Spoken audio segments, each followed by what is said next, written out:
In this video, Kiri and I will talk about the most surprising things we learned while writing Instacart for CMOs. For me, the three most important things were how big of a role inventory plays. I thought that going out of stock on Amazon is scary, but going out of stock on Instacart is deadly. Your products won't appear in search results, and you're actually doing your competitors a favor because Instacart's algorithm will recommend them as an alternative product to buy. The second most interesting thing that I learned was brands should actually treat Instacart as a platform similar to Facebook or Google, not a distribution channel. The entire life cycle of the purchasing process happens on Instacart, so brands should be launching campaigns to engage potential customers throughout each stage of the buyer journey.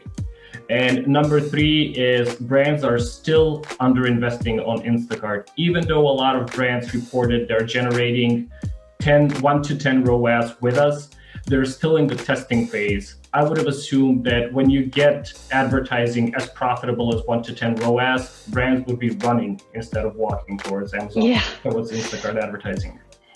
Yeah, those are such great points. I completely agree with those. It was full of surprises, this research project. So for me, top three most surprising things that I learned is Instacart, sort of like Amazon, has a bit of a frenemy status with retailers. So retailers haven't invested in delivery infrastructure, and so they need to rely on Instacart for that right now.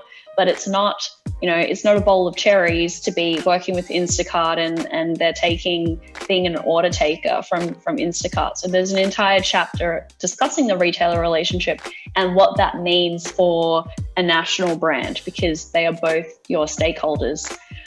Second most surprising thing is Instacart's share of the market. Obviously, we wrote this book because of so much interest in Instacart from both consumers and brands, but Instacart actually, their services reach 85% of US households now and 70% of Canadian households.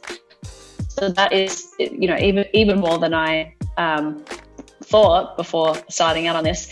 And then finally, how much of a first mover advantage there is on Instacart. And you could say this is the same for any platform, any marketplace. If you're in early, you get to reap the rewards of that. But with Instacart in particular, their UI rewards past purchases.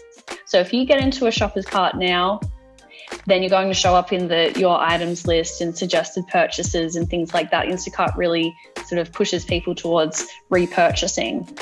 So those are the three big surprising things that I took away from this project. And if you want to uncover those topics and more, check out Instacart for CMOs. It launches March 10 on Amazon. You can get a Kindle or paperback copy.